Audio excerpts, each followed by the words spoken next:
Okay, a blessed morning to all of you, church. Christ birth. Ayan. So tayo po ay mag-aral ng salita po ng Panginoon. Para po sa inyo, mga kapatid, no? Lalo na doon sa hindi po nakakaunawa kung ano po ang Christmas. Para po sa atin, ang Christmas po ba, it's a holiday? Is it shopping? Gift giving? Is it a reunion? Is it an outing? Or is it a vacation? Ano po ba talaga ang nakapaloob sa Pasko na tinatawag? Kasi po kung hindi po natin naunawaan talaga kung ano po ang Pasko o Christmas, kung meron man, then hindi po natin magagawa kung ano po ang nauukol dito. At ngayon po umaga, yan po ang ipapaunawa ko po sa bawat isa, what Christmas is all about. Nang title po natin, mga kapatid, what Christmas is all about, it's about worship. Say it all together. It's about worship. In Matthew chapter 2, verse 1, Jesus was born in the town of Bethlehem in Judea during the time when Herod was king. Soon afterward, some men who studied the stars came from the east to Jerusalem and asked, "Where is the baby born to be the king of the Jews?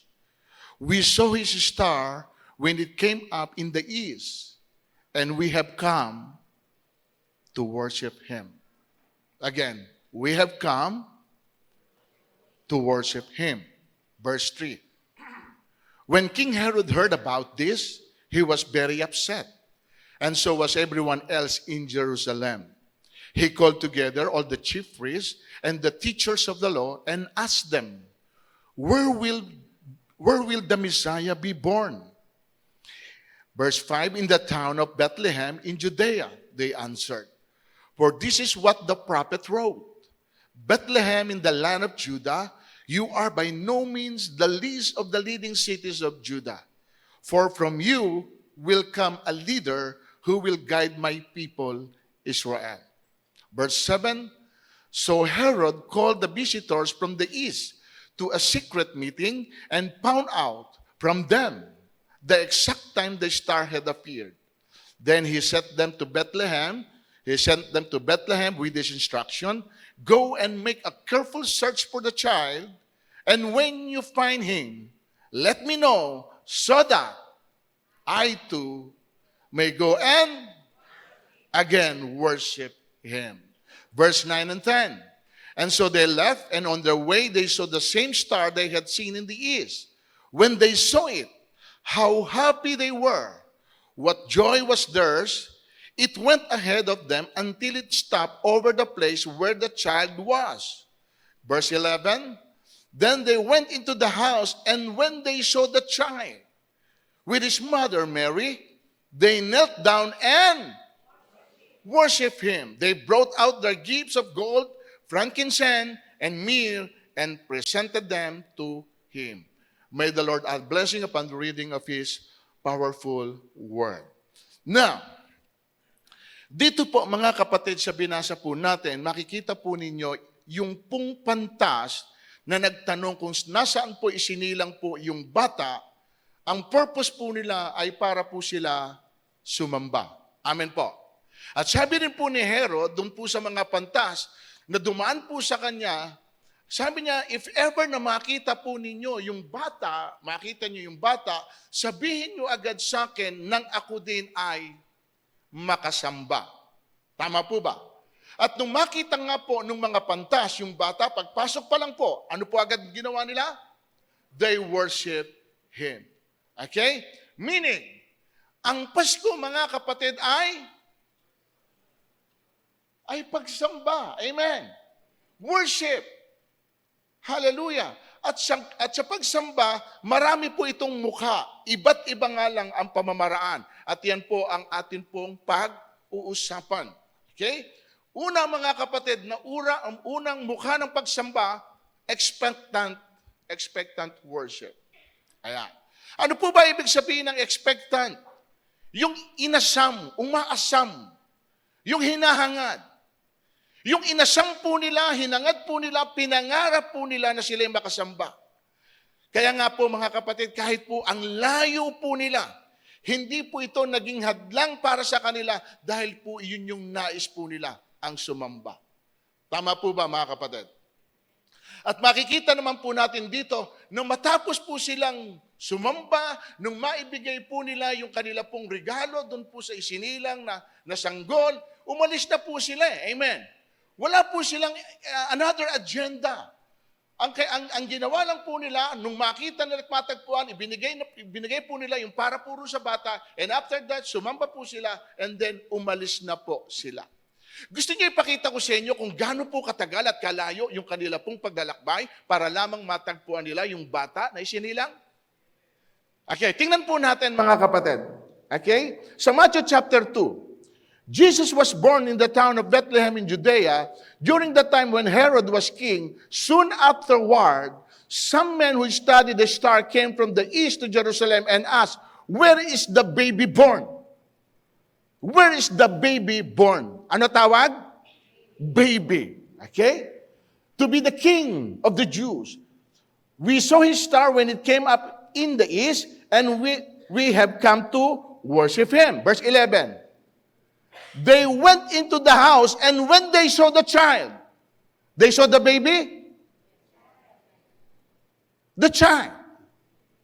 With his mother Mary, they knelt down and worshiped him. They brought out their gifts of gold, frankincense, and myrrh, and presented them to him. Pansinin po ninyo, nasa bahay na po nila nakita yung bata, amen?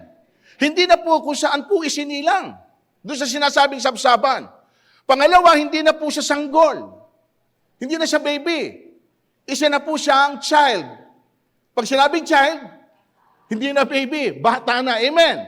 Tama po ba? So isipin po ninyo yung travel time.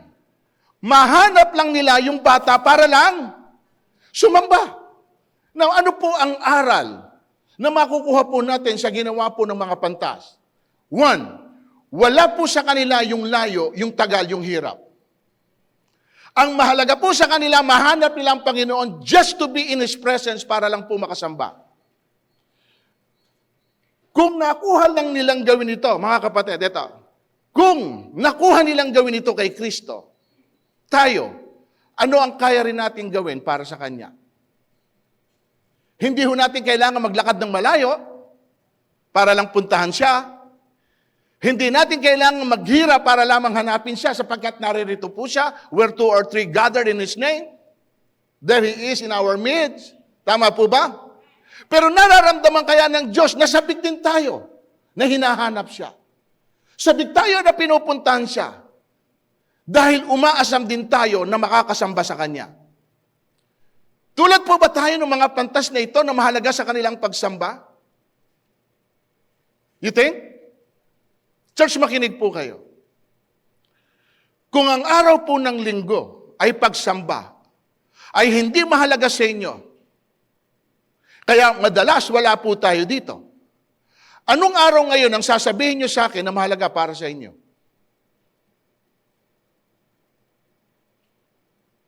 Kung hindi po natin napapahalaga ng Diyos sa araw ng pagsamba, which is this is His day, paano sasabihin sa akin na napahalagan mo ang ibang araw na hindi nakalaan para po sa Kanya? Ngayon, kung sasabihin niyo po sa akin, pwede namang sumamba kahit saan. Yes, tama ka mga kapatid. Pero kung lahat po ng iyan, okay, ang atin pong ikakatwiran, huwag na po nating sundin yung pong nakasulat sa Hebrew 10:25. Na huwag niyong kaligtaan ang pagdalo sa mga pagtitipon. Huwag na po natin gawin yon. Amen, mga kapatid. Sapagkat ang sabi ng Panginoon, yun eh. Gusto ko po kasing makita ito eh. Bigyan ko po kayo ng halimbawa. Kung kayo po ay magulang at kaarawan nyo ngayon, hindi po ba inaasahan mo na ang mga anak mo ay pupunta sa iyo para batiin ka? Para makasama ka? Ano kapatid yung gusto mo? Yung mismong kaarawan mo o ibang araw na lang dahil busy sila? Hindi ka nila mapupuntahan. Yung totoo, magdarandam ka sa kanila? Hindi. Magdarandam ka. Kahit sabihin mo para sa akin, nauunawaan mo sila. Kung ikaw mismo na ina, magulang nagdaramdam, ano sa tingin niyo si Lord? Lalo na kung sinasabi nga natin na bukas ay kanyang kaarawan. Alam niyo po ba kung ano pwede niyang sabihin sa atin? Hindi ako priority ninyo. Baliwala ako sa inyo. Yung mga espesyal na araw tulad nito, nasasaktan din po ang Diyos. Amen po ba mga kapatid? Sorry po sa sasabihin ko sa inyo. Tingnan niyo po yung iba, nasaan? Nasa ibang lugar, nagbabakasyon. Hindi ko po sinasabing mali ang magbakasyon.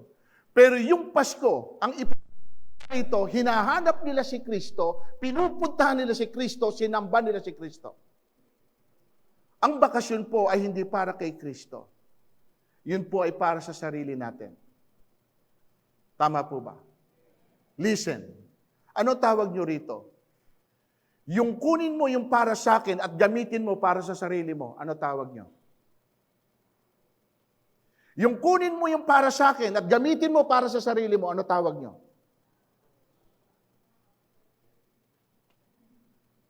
Hindi ko po gustong maging unfair.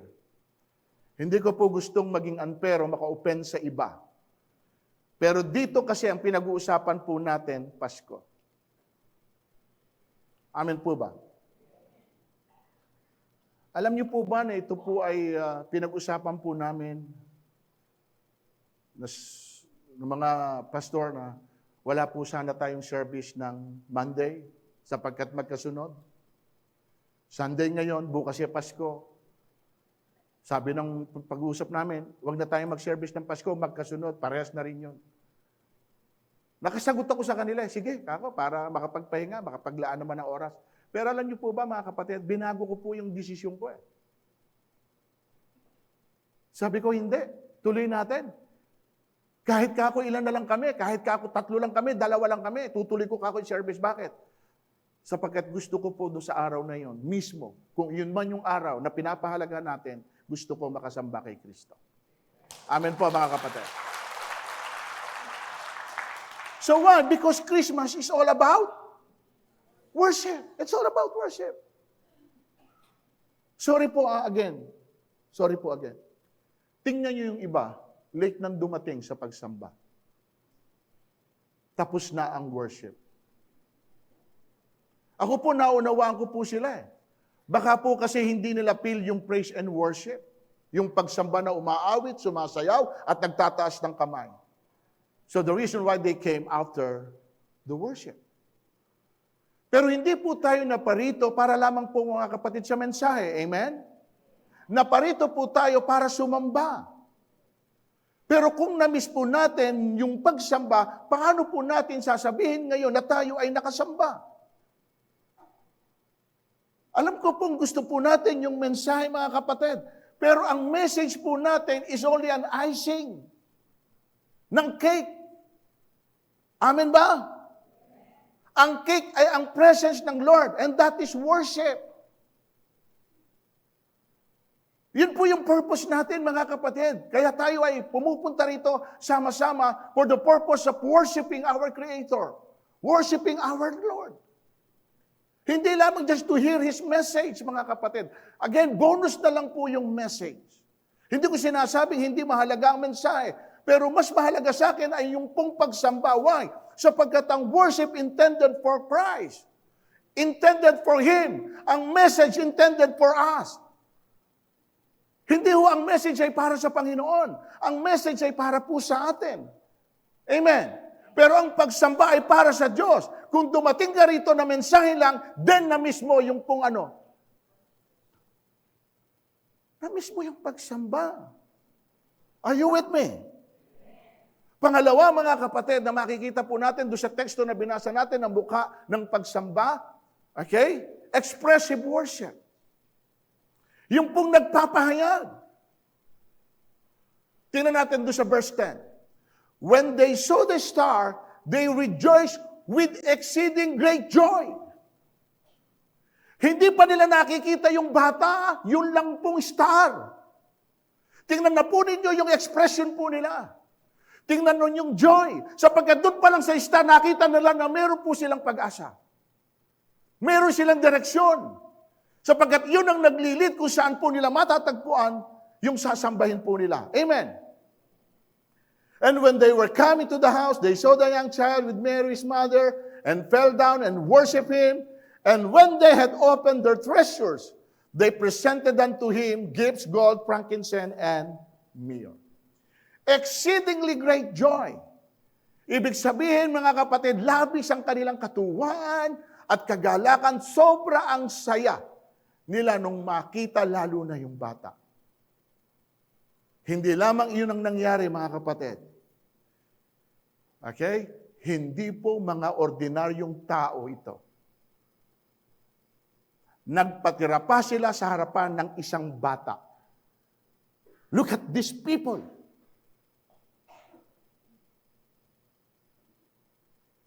Makikita niyo po kasi kung sino sila base rin sa kanilang regalo. Magbigay ka nga ng ginto, tinan mo kung ordinaryo kang tao. Hindi ho basta-basta itong pantas na ito na dumalaw sa ating Panginoon. Amen. Pero nung makita nila yung bata, they humbled themselves and worship Him. Now, ano mensahe ito sa atin? Minsan, for the sake of God, you let yourself go. Huwag mong tingnan kung sino ka, kung ano ka. At kung ano isipin nila o ipapalagay nila sa iyo. Ipahayag mo kung ano nararamdaman mo. Sabihin mo sa sarili mo, wala akong pakialam. Basta sa sandaling ito, nais kong sumamba sa Diyos. At naparito ako, mga kapatid. Dahil yon ang tungkulin ko, dahil iniligtas niya ako. We have to appreciate that. Kasi mga kapatid, huwag mong gagawin ng isang bagay na wala kang dahilan. Pero pag nakita mo yung purpose kung bakit mo siya ginagawa, lalo mong ibigay, lalo mong i-express yung sarili mo. Huwag mong tingnan kung ano pwedeng sabihin ng katabi mo. Hindi ko ginagawa ito para sa Kanya. Ginagawa ko ito sa isang Diyos na naparito para iligtas niya ako. Para mamatay para sa akin. Amen. Hallelujah. Marami po sa atin, hindi expressive. Hindi ko naman po sinasabing masama ito, mga kapatid. Pero para saan daw po na binigyan tayo ng damdamin? Para kung anong mararamdaman mo, i-express mo. Lalo na kung ito'y positibo naman po para sa atin. Alam niyo po ba dahilan kung bakit marami na bigla na lang inaatake, namamatay? Kasi meron po silang nasa sa loob na hindi nila maipahayag. Hindi po nila mailabas. Totoo ba yun? Diba? Meron silang mga kinikimkim na nasa sa loob. At ang tagal nila pong nasa sa loob yun. At hindi nila alam kung anong effect nito sa kanilang katawan. Hallelujah. Eto, payo ko sa inyo mga kapatid. Kung kailangan mong tumawa dahil masaya ka, may tumawa ka. At kung kailangan mong umiyak dahil nasaktan ka, umiyak ka. Kung masama ang loob mo, ipahayag mo na masama ang loob mo kasi mahirap nga yung mayroong kang kinikim-kim. Ikaw rin ang mahihirapan, ikaw rin ang magdurusa. Ikaw din ang mabibigatan. So ilabas mo ang anumang alam mo na lason sa katawan mo. Amen mga kapatid? So expressive worship, awit 47:1. Magdiwang ang lahat ng mga nilikha. Magdiwang ang lahat ng mga nilikha. Kasama ka hindi? Kasama ka ba sa nilikha? Kasama ka sa lahat? Pumalakpak kayong may awit at tuwa bilang pagpupuri sa Diyos na dakila. Expressive hindi? Awit 95:1. O halik kayo, tayo umawit sa Panginoon. Tayo sumigaw na may kagalakan sa malaking bato na ating kaligtasan. Sumigaw na may kagalakan. Hirap nga yung mga praise team minsan dito eh. Say hallelujah! Sabi natin, hallelujah. Yung iba nga, hindi nga maipahayag eh. Di ko alam, ang bigat. Pero hindi nyo ba alam, mga kapatid, yung ginagawa po natin dito, ay exercise lang dun sa bagay na gagawin natin when we get to heaven. Do you know that?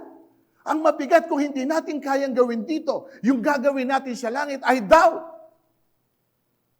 Na baka hindi po tayo makarating doon. Bakit? Kasi paano ka makakarating doon kung alam na ng Diyos dito pa lang hindi mo magawa yung dapat gawin doon sa kanyang kaharian. Kapatid, lahat ng ginagawa natin dito, it's only a shadow, what will transpire na magaganap sa langit. Kaya dito pa lang, sinasanay na tayo ng Panginoon. Hindi ko naman sinasabi namang para namang nawala kayo sa sarili ninyo, ha? Sobrang yung expressive. Talagang makikita mo, nagwawala, umiikot at nagsisisigaw. Baka may sapi kayo noon kapag naman gano'n. Yung normal.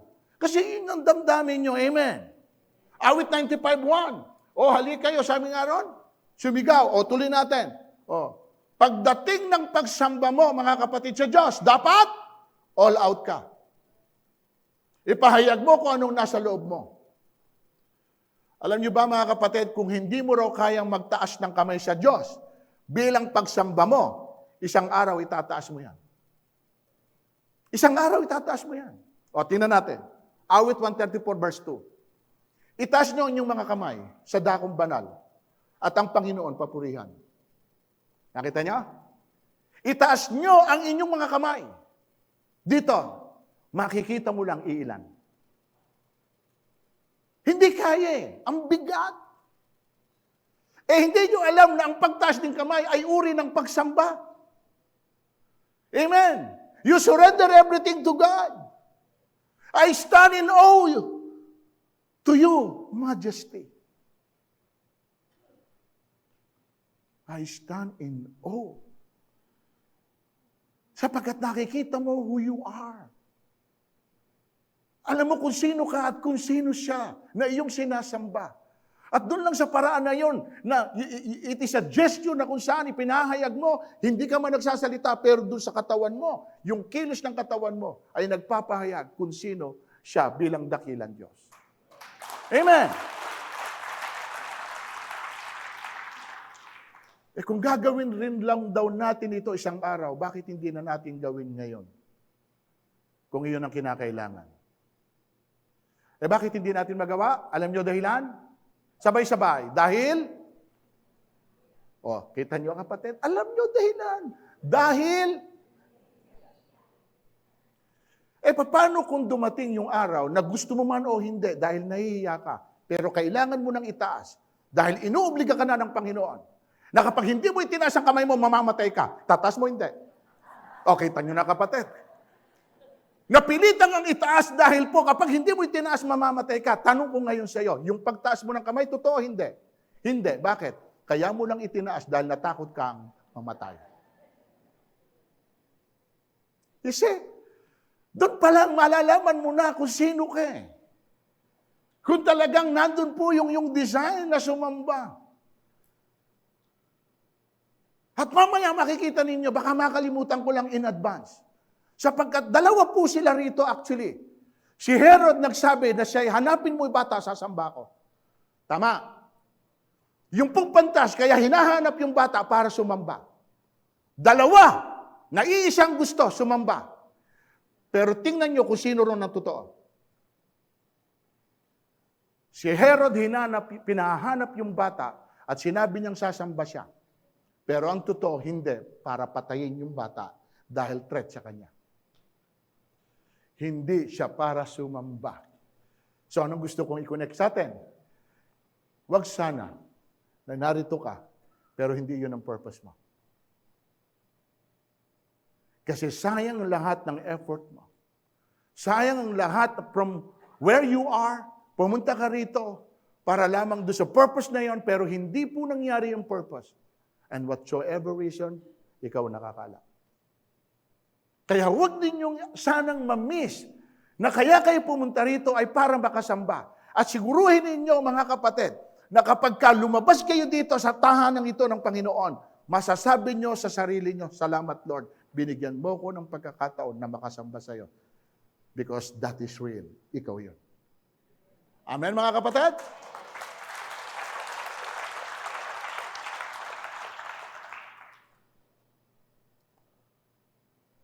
Psalm 63:4. So I will bless you as long as I live in your name. Kanino mo itinataas ang kamay mo? In the name of Jesus. Wala sa iba, hindi po sa iba. Sana po sa year 24, mabago na ang ating pong attitude when it comes to worship. Amen? Sana meron tayong kakaibang makita sa susunod na taon. Binago na ng Panginoon ang lahat ng miyembro ng mga LLyon. Na pagdating sa pagsamba, kitang-kita nyo, hindi lamang po nandun yung pangarap nila, yung paghahangad nila. Nandun po, ine-express din po nila yung pong gratitude na meron sila sa kanilang puso sa kabutihan ng Diyos sa kanila. And nothing wrong with that, kapatid. Huwag mong tingnan yung katabi mo. Kung hindi kayang itaas ang kamay, at kung hindi niya kaya't mabigat, tulungan mo. Ganunin mo yung kamay niya. Taas mo nga kamo yan. Di ba? At kapag naitaas mong ganun, sunod-sunod na yan, magtataas na ng kamay.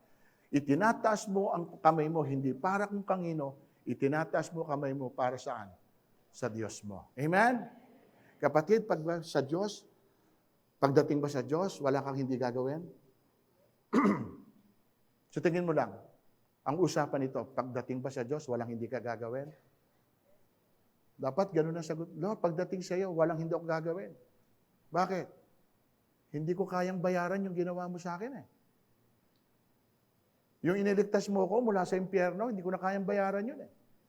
Yung inisper mo ko na dapat ako ang parusahan, ako nagdurusa, pero hindi nangyari sa akin yon dahil nga naging mabuti ka, hindi ko rin kayang tumbasan yun eh. So ngayon, Lord, ask me. Name it. Basta kaya ko Walang hindi ako gagawin sa iyo kung kaya ko. And I do believe naman na hindi naman ipagagawa sa iyo ng Diyos sa isang bagay na alam niya na hindi mo kaya. Tama po ba? At hindi kailangan ng Panginoon na lagi na lang hahawakan ng kamay mo para itaas para sa Kanya. Hindi niya gagawin niyo. Bakit? Kaya mo itong itaas na mag-isa. Taas nga natin ang ating kamay. O, tinan niyo, kaya niyo eh. Bakit kapag umaabot kayo ng ibinibigay na regalo sa inyo, ang bilis-bilis nyo na gagano ng kamay nyo? Diba kapatid? Kung mahihain talaga kayo, huwag nyo na ikilos ang kamay nyo. O halimbawa, bibigyan ko kayo ng regalo ngayon. Huwag nyo aabot ang kamay nyo. Hindi nga sanay gumagalaw eh. Tama ba? O ngayon, kung hindi mo kayang lumuhod isang araw, lahat tayo luluhod. Tinan nyo kung hindi mo kayang itaas ang kamay mo, isang araw itataas mo yan. Kung hindi mo kayang lumuhod, lahat po tayo isang araw luluhod. Roma 14:11. Sapagkat sinabi sa kasulatan, sa aking pagiging Diyos, sabi ng Panginoon, isinusumpa kong ang bawat isa. Luluhod sa harapan ko at ang bawat dila magpupuri sa Diyos. Bawat tuhod, may tuhod ka, wala. Kung wala kang tuhod, exempted ka. May dila ka. Para saan yung dila? Para purihin ang Diyos. So kapatid, wag nating pagdamutan ng Diyos sa isang bagay, deserving siya. Amen? Wag mo ang pagkait sa Kanya yun. Kaya nga binigyan Kanya ng mga bagay na sangkap na ito. Sapagkat gusto niya na magamit mo rin yun. Pabalik sa Kanya. Hallelujah. Awit 95:6. Parito kayo. Parito kayo. Tayo sumamba at yumukod. Tayo lumuhod sa harapan ng Panginoon na ating. Kapatid, hindi po sabi lang yan ng kahit na sino. It is written, it is biblical. It is in accordance to the will of God. At kung Diyos mismo nagsasabi, bakit hesitant po tayo na gawin? Dito nga, hindi naman natin ginagawa yun na pinaluluhod eh. Amen? Hindi natin ginagawa kasi alam natin yung Pero ang sinasabi kasi yung pagluhod, mga kapatid, hindi lang po ito yung pong kneeling down. Yung humbling your heart before God, it's a form of what? Kneeling down. Amen po? Pag nasa bahay kayo, kung gusto nyo maging lifestyle po ninyo, when you come to God in prayer, Gawin po ninyo, practice ninyo, kasi kababaan loob yun eh. Ibinababa mo ang sarili mo sa harapan ng ating Panginoon. At doon ang Panginoon nahihipo eh. Okay? Doon ang Panginoon, hindi kanya kayang tanggihan, hindi niya kayang tiisin. Bakit? Sapagkat nakikita niya yung kababaan ng iyong loob. So ulitin ko mga kapatid, ilan lang ito. Pero napakarami pang bagay na dapat po natin gawin na until now hindi po natin nagagawa. At baka dumating ang Panginoon, naabutan tayo na hindi natin nagagawa yung pong sinasabi niya na dapat natin gawin. And sad to say, tayo rin po ang mawawala. Ano yung una natin? Expectant worship. Ano yung pangalawa? Expressive worship. Pangatlo kapatid, and this is the last. Extravagant. Pag sinabing extravagant, mga kapatid, ano pagkakaunawa nyo sa extravagant? Sa Tagalog. Bongga. O talaga, ano, ibang klaseng Tagalog yan, walang ganyan Tagalog, bongga. Magarbo. Sa mababaw na salita, maluho. Tinanong ko dun sa ano ba kung ibig sabihin ng extravagant? Ala ako nakitang bongga. Diba? Pero, synonym naman, magkatunog. Diba? Magkano naman? Maluho. O ano ibig sabihin? Tingnan nga natin. Pagpasok sa bahay, nakita nila ang bata sa piling ng kanyang inang si Maria. Lumapit sila at nagpatirapat, sinamba ang bata. Binuksan nila ang kanilang mga sisidlan at inihandog sa kanya ang dala nilang kamanyang at okay, mga kapatid, pakinggan na yun. Kung kayo po ang magre-regalo sa isang bata, ano ibibigay nyo? Ano ibibigay nyo? Laruan. Ano pa? Okay. Definitely, ang ibibigay nyo, yung magugustuhan ng, of course, yung bagay para sa bata. Pero hindi ho ba kayo nagtanong kung bakit ganito iniregalo nila sa bata? Kasi kayo sabi nyo, ireregalo nyo. Candy, chocolate, pambata. Pero bakit dito, kapatid? Tingnan nyo, bakit iyon ang iniregalo po nila kay Jesus? Kasi lahat po ng regalo nila kay Jesus ay nagpapahayag kung sino siya at kung ano siya. Amen? Yung po kasing gold represent royalty. Because Christ is King. Yung frankincense represent His divinity. Incenso. Why? Because He is God. Amen po ba? Hindi ito Frankenstein ha. Frankincense. Yung myrrh represent His humanity. Alam niyo po ba ibig sabihin ng myrrh? Imbalsamo. At bakit po siya binigyan ng ganito? Dahil yung batang ito na isinilang siya para mamatay. At alam din po ito ng mga pantas. Kaya nga yun ang ibinigay nilang regalo eh. Dahil alam po nila, based doon sa prophecy, na yung pong Savior na ito ay naparito para po mamatay. Amen.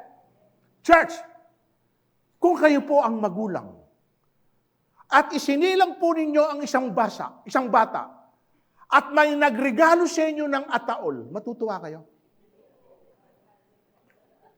Ha? Sipin mo yung nanganak ka. At may dumalaw. May dalang regalo, mare. May dalang regalo sa anak mo, ataol. Matutuwa ka? Hindi. Amen. Now, kayo na po ang mag-isip. Gaano kasakit ito kay Mary na yung anak niya isinilang para lang mamatay. 33 and a half years na dila na ni Mary yun sa sarili niya. Dahil alam niya na isang araw mamamatay ang anak niya. Mahirap ang kalagayan na hinihintay mo na lang kung kailan yung araw na yung anak mo mamamatay. Hirap nun. Amen ba mga kapatid? Kasi doon sa regalo, kitang-kita na kung ano mangyayari. So, balik po ulit tayo. Okay? Doon sa pantas. Binuksan po nila yung kabanyaman. Amen? Ibinigay nilang lahat sa bata, yung kanilang handog. Amen? They brought their best. Tayo, pagdating sa Diyos, masasabi ba natin na iyon ang pinakamahalaga na ibinigay natin sa Kanya? Masasabi kaya ni Lord na ikaw ang pinakamaluho sa pagdating sa pagsamba? Alam niyo po ba ibig sabihin ng maluho? Yung all out. Yung sige lang, hindi niya iniisip kung may matitira pa sa Kanya. Ganyan po, tayo dapat pagdating sa Lord, maluho. Hindi sa sarili, kundi para sa Kanya. Why? Dahil nang bigyan ka ni Lord ng regalo, wala rin siyang itinira sa sarili niya. Binigay niya sa atin ang lahat, Himself, His life. Even He gave up His own throne para lamang po sa iyo at sa akin. I believe, mga kapatid, dito hindi man sinabi, pero palagay ko po, wala silang itinira, ibinigay nilang lahat. They gave it all. Why? Because you cannot separate giving to worship. Sipin niyo yung kaharapan, layo ng nilakbay, dala nila yung regalo. Binigay po nilang lahat, wala rin silang itinira. So again, mga kapatid, in our conclusion, ulitin ko yung sinabi ko sa inyo, sino tayo sa dalawa na gustong sumamba? Mga pantas o si Herodes? Ha? Sino kaya ang totoo? Na nais po niya yung expectant worship, expressive worship, extravagant worship. O tulad po tayo ni Herodes na gusto lang sumamba sa salita pero walang effort na ginawa. Puro lang salita. So again, mga kapatid, you know what Christmas is all about. It's all about worship. Amen po? Pag sinabi po natin Christ's birth o Christmas, ang tumutukoy po doon ay pagsamba. And I pray to God, ngayon at bukas, nawa, makasamba po tayo sa ating pong Savior, sa ating Redeemer, sa ating Creator, sa ating Diyos na nagmahal po sa atin. Palakpakan po natin ang ating Panginoon.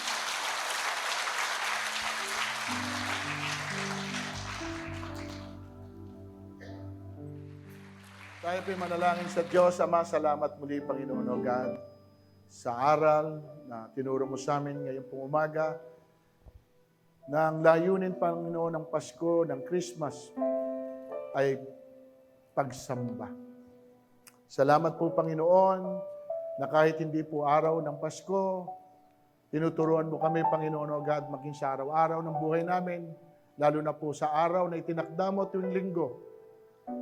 Patuloy po kami, Panginoon, pumaparito para po patuloy namin gawin yung nararapat para sa inyo bilang aming Diyos. Sapagkat gaya nga nung inawit, karapat dapat kayo sa aming pagsamba bilang aming Panginoon. Kaya ngayong umaga, dakilang Diyos, salamat po sa biyayang kaloob mo. Pinaunawa mo sa amin ang kahalagahan ng pagsamba.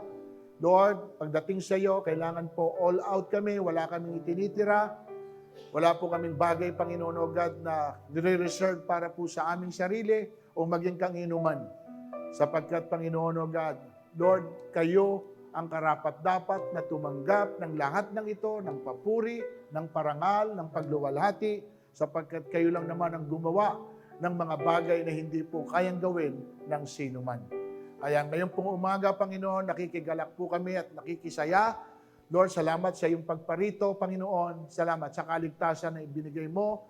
Salamat sa buhay na walang hanggan na inilaan mo sa amin. Salamat sa pangarap mo na makasama kami dyan sa kaharian po ninyo. At ngayon pong umaga, Panginoon, salamat sa oras na ibinigay mo po sa amin. At alis kami sa lugar na ito, Panginoon, na dala ang mga pangako po ninyo. Baguhin mo ang aming kaisipan, Panginoon, pagdating sa pagsamba sa inyo. Pahalagahan namin yung bagay na mahalaga sa inyo. At wag po namin, Panginoon, baliwalain yung mga bagay, o Diyos, na alam namin, Panginoon, na wala namang maidudulot na maganda sa bawat isa po sa amin. Lord, hindi ko po sinasabing masamang magbakasyon, hindi ko po sinasabi, Panginoon, O God, na masamang magpahinga. O Lord, mag-unwind kung saan po nais, Panginoon. Lord, hinihiling ko lang na kahit po saan kami naroroon, yung pong essence nito, Panginoon O God, ay manatili sa aming mga puso. Bigyan mo sila ng pagkakataon na kahit nasaan lugar, makasamba rin po sa inyo.